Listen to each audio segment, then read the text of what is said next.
En el año 79 después de Cristo, una fuerza imparable sepultó una próspera ciudad romana en cuestión de horas. Lo que parecía ser una mañana cualquiera se convirtió en una jornada de pesadilla, donde el cielo se oscureció y la tierra tembló con una violencia aterradora. En un abrir y cerrar de ojos, miles de vidas fueron truncadas por un desastre natural cuyo recuerdo perduraría por siglos. ¿Cómo vivieron sus últimos momentos los habitantes de Pompeya? ¿Qué pensamientos cruzaron sus mentes cuando el destino los alcanzó sin previo aviso? ¿Qué secretos han revelado sus ruinas sobre la vida en una ciudad romana? Y lo más inquietante, ¿podría volver a ocurrir algo similar en la actualidad? La historia de Pompeya es una de las tragedias más sobrecogedoras de la antigüedad. Un desastre natural que convirtió una ciudad vibrante en un testimonio congelado en el tiempo. Pompeya se encontraba junto al Vesubio, un coloso dormido que proveía a la región de tierras fértiles y un clima propicio para la agricultura. Su fundación se remonta al siglo VII a.C., cuando los oscos, un pueblo itálico, establecieron los primeros asentamientos en la zona. Con el tiempo pasó por manos griegas, etruscas y samnitas. Finalmente, en el año 80 a.C., se convirtió en parte del dominio romano, lo que marcó el inicio de una era de crecimiento y esplendor. Su ubicación estratégica cerca de la costa del mar Tirreno la convirtió en un centro de comercio y conexión con otras ciudades del Mediterráneo. Los suelos volcánicos, ricos en minerales, favorecían el cultivo de vides y olivos, lo que permitió que Pompeya se destacara en la producción de vino y aceite de oliva, productos altamente demandados en Roma y otras provincias. Con una población estimada de entre 10.000 y 20.000 habitantes, Pompeya era una ciudad vibrante y próspera y un microcosmos de la vida romana en su máximo esplendor. Los grafitis de Pompeya son una ventana única a la vida cotidiana de sus habitantes. A diferencia de las inscripciones oficiales o los frescos artísticos, estos mensajes espontáneos, escritos en paredes y columnas, reflejan las voces de la gente común. Sus pensamientos, bromas, declaraciones de amor, quejas e incluso propaganda política. Estos textos, preservados bajo las cenizas del Vesubio, nos permiten escuchar directamente a los pompeyanos, ofreciendo una perspectiva íntima y auténtica de su sociedad. Desde poemas y chistes hasta anuncios de espectáculos, los grafitis son un tesoro arqueológico que humaniza a una ciudad congelada en el tiempo. Eran tan frecuentes que en la Basílica de Pompeya alguien escribió: «Me admiro, pared, de que tú no hayas caído en la ruina, sustentando los tedios de tantos escritores». En la misma basílica, un mensaje más filosófico nos invita a reflexionar. Un pequeño problema se hace grande si se ignora. Los de albatores, blanqueadores, se dedicaban a borrarlos, aunque pronto eran sustituidos por otros nuevos. En una columna alguien escribió: «Que intente encadenar a los vientos e impida brotar a los manantiales el que pretenda separar a los enamorados». En la entrada de una casa, un grafiti reza: «Todo enamorado es un soldado». En una pintura que representa a dos patos, alguien escribió: «Los que se aman llevan como las abejas una vida melosa». En las barracas de los gladiadores podemos leer: «Cedlanus, el gladiador de Tracia, es la delicia de las chicas». En el atrio de la casa de Pinarius leemos: «Si alguien no cree en Venus, debería ver a mi novia». Pero también había grafitis informativos, como los que anunciaban las tarifas en el lupanar: «Esperanza, de complacientes maneras, 9 ases». En la basílica alguien escribió: «Epafra, estás calva». Pero también encontramos reseñas gastronómicas, como la que aparece en el vestíbulo de la casa de Cuspio Pansa. El oficial de finanzas del emperador Nerón dice que esta comida es veneno. Y hasta había espacio para las maldiciones. En la casa de Pastius Hermes podemos leer: «A quien defecó aquí. Ten cuidado con esta maldición. Si la ignoras, tendrás a un Júpiter enojado como enemigo». Las casas de Pompeya reflejaban la estratificación social de la época.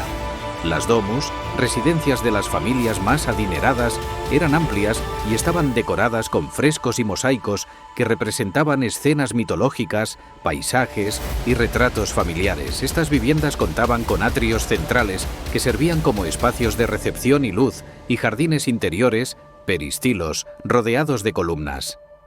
Las habitaciones estaban especializadas para diferentes actividades, como el triclinium, donde se servían banquetes, y el cubiculum, que servía como dormitorio. En contraste, las insulae, edificios de varios pisos, albergaban a las clases más humildes en apartamentos pequeños y modestos. Estas construcciones, a menudo ubicadas en los barrios más densamente poblados, carecían de las comodidades y el lujo de las domus. Los inquilinos de las insulae vivían en espacios reducidos, con acceso limitado a agua y servicios sanitarios. Las tabernas de Pompeya eran el alma de la ciudad, lugares de encuentro donde comerciantes, viajeros y esclavos se mezclaban, compartiendo historias y vino aguado en vasos de barro. Había más de 200 establecimientos de comida y bebida esparcidos por sus calles, una cantidad sorprendente para una ciudad de su tamaño. Se les conocía como Thermopolia, el equivalente a los restaurantes de comida rápida de la antigua Roma. En sus mostradores de piedra con grandes tinajas empotradas se servían platos sencillos pero sabrosos: pan con queso y aceitunas, guisos de garum, una salsa de pescado fermentado y habas cocidas con especias. Algunos de estos locales eran animados centros de conversación, donde los clientes discutían sobre política y deportes mientras arrojaban dados o jugaban a las tabas. Pero no todos eran lugares tranquilos. En ciertas tabernas, la mezcla de alcohol, apuestas y discusiones podía desembocar en peleas y disputas violentas. En las paredes todavía se pueden leer grafitis que insultan a taberneros por servir vino aguado o que advierten a clientes sobre tramposos en los juegos de azar. La religión ocupaba un lugar central en la vida de los pompeyanos. La ciudad contaba con varios templos dedicados a dioses romanos como Júpiter, Apolo y Venus, así como a deidades locales. El templo de Júpiter, ubicado en el Foro, era el principal centro de culto de la ciudad. Allí se realizaban ceremonias y sacrificios en honor al rey de los dioses romanos. El templo de Isis, por ejemplo, era un centro de culto a la diosa egipcia, lo que demuestra la influencia de otras culturas en la vida religiosa de la ciudad. Este templo, decorado con frescos y estatuas, atraía a devotos de diferentes partes del imperio. Además, los lares, espíritus protectores del hogar, eran venerados en pequeños altares domésticos. Cada familia tenía su propio lararium, donde realizaba ofrendas y oraciones para asegurar la protección y prosperidad del hogar. Si hay un lugar en Pompeya que sigue sorprendiendo hasta hoy, es el Lupanar, el burdel más famoso de la ciudad. Su nombre proviene de lupa, que en latín significa loba, un término utilizado para referirse a las prostitutas de la época. A simple vista, el lupanar no es un edificio lujoso. Es un lugar oscuro y estrecho, con pequeñas habitaciones de piedra en las que aún se conservan lechos de mampostería cubiertos en su tiempo, con colchones de paja. Sin embargo, lo que más impacta a los visitantes modernos son sus frescos. En sus paredes hay imágenes explícitas de actos sexuales, una suerte de menú visual que mostraba los servicios que se ofrecían dentro. Estas pinturas, de colores aún vibrantes, sugieren que en Pompeya el sexo no era un tabú, sino una parte natural de la vida urbana. Las inscripciones en las paredes, escritas por clientes y trabajadoras, nos dejan ecos de una época donde los negocios del placer florecían sin censura. Mensajes de amor, insultos, bromas e incluso quejas de clientes insatisfechos. Pero más allá del morbo moderno, el lupanar es un testimonio de la economía y la realidad social de la época. Muchas de sus trabajadoras eran esclavas, vendidas y obligadas a ejercer esta profesión, sin derecho a elegir su destino. También hay mensajes que alaban las habilidades de algunos trabajadores, como las de un tal Félix, lo que sugiere que no solo mujeres, sino también hombres, formaban parte de esta industria. El lupanar era un espacio donde las jerarquías sociales se difuminaban. Esclavos, libertos y ciudadanos libres compartían un mismo lugar en busca de placer o supervivencia. El entretenimiento era una parte fundamental de la vida en Pompeya.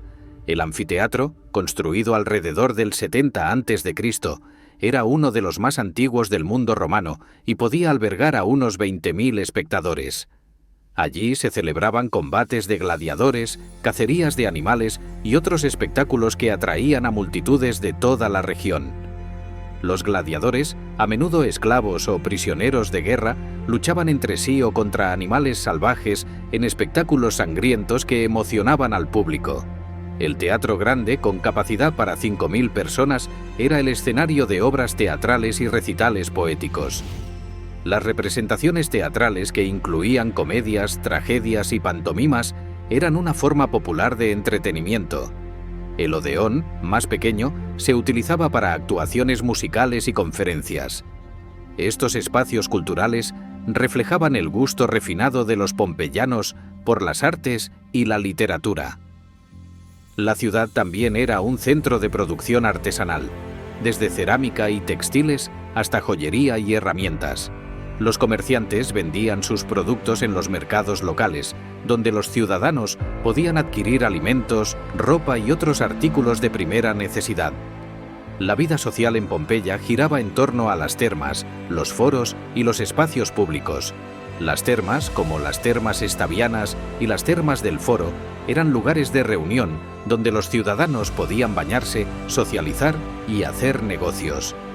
Estos complejos incluían salas de agua caliente, caldarium, templada, tepidarium y fría, frigidarium, así como gimnasios y salas de masajes. El foro, el centro político y administrativo de la ciudad, era un espacio abierto rodeado de edificios públicos, como la basílica, tribunal, el mercado y los templos. Aquí se realizaban reuniones políticas, discursos públicos y ceremonias religiosas. El foro era también un lugar de encuentro para los ciudadanos, donde podían discutir asuntos de interés común y participar en la vida cívica. La cultura en Pompeya era rica y diversa. Los frescos y mosaicos que decoraban las paredes de las villas y edificios públicos reflejaban el gusto artístico de la época. Las escenas mitológicas, los paisajes y los retratos familiares eran temas comunes en estas obras de arte. Además, las inscripciones y grafitis en las paredes de la ciudad ofrecen una visión íntima de las preocupaciones, anhelos y humor de los pompeyanos. Pompeya estaba organizada en un plano urbano bien definido, con calles rectas que se cruzaban en ángulo recto, formando manzanas regulares. Las calles estaban pavimentadas con grandes losas de piedra y las aceras elevadas permitían a los peatones evitar el barro y el agua de lluvia. Las calles principales, como la Vía de la Abundanza, estaban flanqueadas por tiendas, tabernas y talleres artesanales. Estas vías eran el corazón de la vida comercial y social de la ciudad, donde los ciudadanos se reunían para comprar, vender y socializar. El sistema de alcantarillado de Pompeya era avanzado para su época, con canales subterráneos que llevaban las aguas residuales fuera de la ciudad. Las fuentes públicas, alimentadas por acueductos, proporcionaban agua potable a los habitantes. Estas infraestructuras demuestran el alto nivel de ingeniería y planificación urbana de los romanos. La educación era valorada en Pompeya, especialmente entre las clases más adineradas. Los niños de las familias ricas recibían instrucción en gramática, retórica y filosofía, a menudo de la mano de tutores privados. Las escuelas públicas, aunque menos comunes, también existían y ofrecían educación básica a los hijos de los ciudadanos más humildes. La literatura y la poesía eran apreciadas en Pompeya, como lo demuestran los numerosos textos y citas encontrados en las paredes de la ciudad. Los poetas locales y los visitantes recitaban sus obras en el teatro y el Odeón, donde el público podía disfrutar de la música y la palabra hablada. La influencia de la cultura griega era evidente en la literatura y el arte pompeyanos, reflejando la conexión de la ciudad con el mundo helenístico. Pompeya era una ciudad autónoma dentro del Imperio Romano, con su propio gobierno local. El Consejo Municipal, compuesto por decuriones, era responsable de la administración de la ciudad y la toma de decisiones políticas. Los magistrados, como los duumviros y los ediles, eran elegidos anualmente y se encargaban de la justicia, las finanzas y el mantenimiento de los edificios públicos. Las elecciones eran un evento importante en la vida política de Pompeya. Los candidatos hacían campaña pintando sus nombres y eslóganes en las paredes de la ciudad, buscando el apoyo de los ciudadanos. La participación en la vida política era un privilegio reservado a los hombres libres. Las mujeres en Pompeya, aunque no tenían los mismos derechos políticos que los hombres, desempeñaban un papel importante en la sociedad. Las mujeres de las familias adineradas administraban los hogares, supervisaban a los esclavos y participaban en la vida social y religiosa de la ciudad.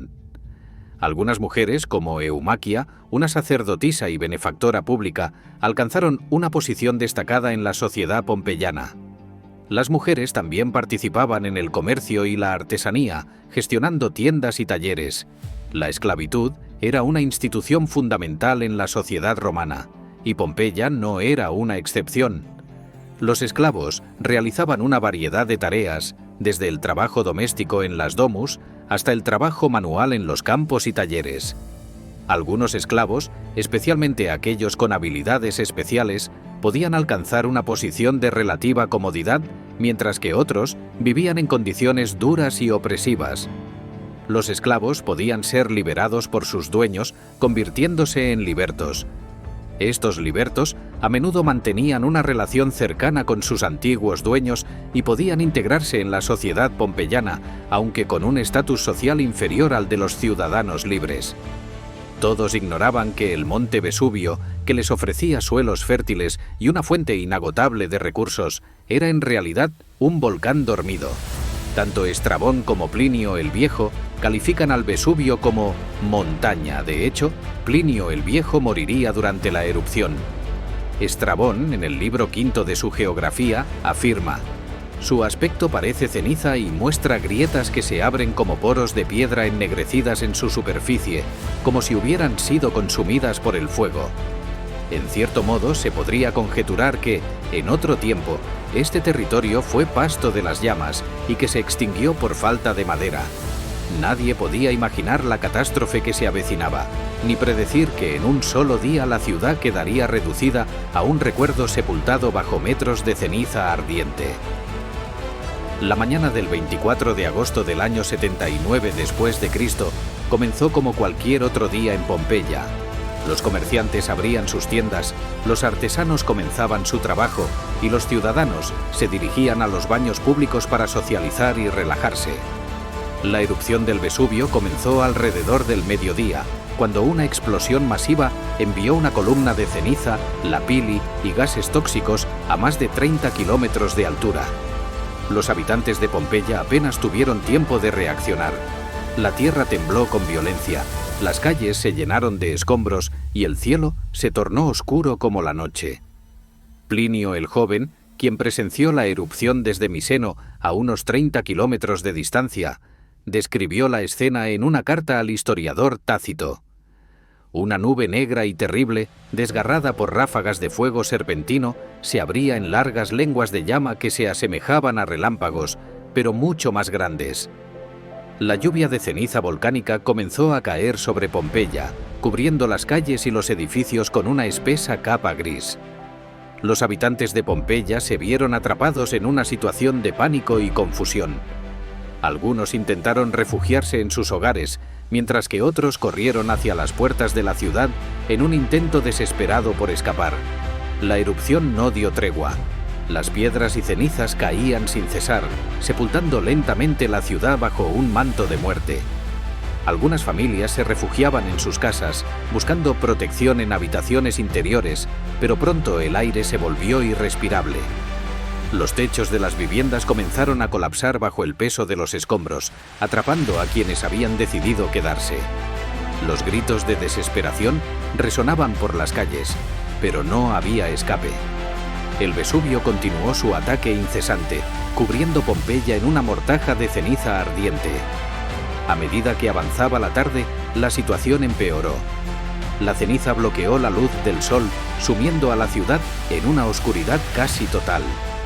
Alrededor de la medianoche, una serie de flujos piroclásticos, avalanchas de gas caliente y ceniza que viajaban a más de 100 km por hora descendieron por las laderas del Vesubio. Estos flujos, que alcanzaban temperaturas de hasta 300 grados centígrados, arrasaron todo a su paso. Quienes no habían logrado escapar murieron al instante, sus cuerpos carbonizados y preservados en las posiciones en las que cayeron. No hubo oportunidad de luchar, no hubo advertencia suficiente. La ciudad, que horas antes rebosaba de vida, quedó sumida en un silencio sepulcral. Pompeya quedó enterrada bajo una capa de ceniza y piedra volcánica de más de 6 metros de espesor. Durante siglos, la ciudad permanecía en el olvido, oculta bajo el suelo como un testimonio silencioso de la tragedia que la había sepultado. Nadie imaginaba que bajo la tierra se conservaba un retrato casi intacto de la vida cotidiana en la antigua Roma. Fue en 1748 cuando un grupo de exploradores, bajo las órdenes del rey Carlos III de España, comenzó a excavar en la región y redescubrió los restos de Pompeya, una ciudad congelada en el tiempo. Las primeras excavaciones revelaron una ciudad sorprendentemente bien conservada. A diferencia de otras ruinas antiguas, cuyos restos suelen quedar erosionados por el paso del tiempo y la intervención humana, Pompeya había permanecido protegida bajo la ceniza volcánica. Sus edificios, calles y hasta objetos cotidianos emergieron casi intactos, permitiendo a los arqueólogos reconstruir la vida de sus habitantes con un nivel de detalle inédito. Desde los frescos coloridos en las paredes de las villas hasta los utensilios de cocina abandonados en medio de una comida a medio terminar, cada hallazgo era una ventana al pasado. Sin embargo, uno de los descubrimientos más impactantes fue el de los cuerpos de las víctimas de la erupción. Durante las excavaciones del siglo XIX, el arqueólogo Giuseppe Fiorelli desarrolló una técnica revolucionaria para preservar estos restos. Al notar que algunos espacios vacíos en la ceniza correspondían a los cuerpos de los pompeyanos que se habían descompuesto con el tiempo, ideó un método para llenar estos huecos con yeso. Gracias a esto, se pudieron crear réplicas exactas de las víctimas en sus últimos momentos de vida, mostrando con sobrecogedora precisión sus expresiones de terror, sus intentos de protegerse o de huir. Esta técnica permitió a los arqueólogos no solo estudiar la anatomía de los habitantes de Pompeya, sino también comprender mejor el impacto inmediato de la erupción. Secretos revelados por las ruinas. Las ruinas de Pompeya han proporcionado una visión única y sin precedentes de la vida en el Imperio Romano. La erupción del Vesubio, paradójicamente, preservó con una precisión extraordinaria los detalles de la existencia cotidiana en una ciudad romana del siglo I después de Cristo. Los arqueólogos han desenterrado tiendas de comida rápida romana, Thermopolium, donde los habitantes compraban platos listos para llevar. Incluso se han hallado restos de alimentos carbonizados en vasijas, como panes y frutas, que nos permiten conocer los hábitos alimenticios de la época. Uno de los hallazgos más fascinantes ha sido la evidencia de la diversidad cultural de Pompeya. La ciudad, lejos de ser un enclave aislado, estaba profundamente conectada con el resto del Imperio Romano. Inscripciones en griego, objetos de origen egipcio y restos de especias exóticas muestran que Pompeya era un crisol de culturas, un punto de encuentro entre comerciantes, viajeros y poblaciones de distintas regiones del Mediterráneo. Además, las ruinas han revelado información invaluable sobre la arquitectura e ingeniería romana. El avanzado sistema de abastecimiento de agua de la ciudad, que incluía acueductos, fuentes públicas y sistemas de drenaje, demuestra el alto nivel de desarrollo técnico de los romanos. Las lujosas villas decoradas con frescos y mosaicos evidencian el refinado gusto artístico de la época, mientras que las inscripciones y grafitis en las paredes reflejan las preocupaciones, anhelos y hasta el humor de sus habitantes. El estudio de Pompeya ha permitido reconstruir cómo era la vida en una ciudad romana con una riqueza de detalles que ningún otro sitio arqueológico ha podido ofrecer. Cada calle, cada casa y cada objeto encontrado nos acercan a la historia de una civilización que, a pesar de haber desaparecido hace siglos, sigue hablándonos a través de sus vestigios. El monte Vesubio sigue siendo un volcán activo y representa una amenaza potencial para las ciudades modernas que lo rodean, incluyendo Nápoles, con una población de más de 3 millones de habitantes. Los científicos monitorean constantemente la actividad del volcán, utilizando una red de sensores para detectar cualquier signo de erupción inminente. Sin embargo, a pesar de los avances en la tecnología y la planificación de emergencias, una erupción a gran escala del Vesubio tendría consecuencias catastróficas. La historia de Pompeya nos recuerda la fragilidad de la vida humana frente a las fuerzas de la naturaleza. Aunque hemos avanzado mucho en nuestra comprensión de los fenómenos naturales y nuestra capacidad para predecirlos, la erupción del Vesubio en el año 79 después de Cristo sigue siendo un recordatorio de que la naturaleza puede ser implacable y que debemos estar preparados para lo inesperado.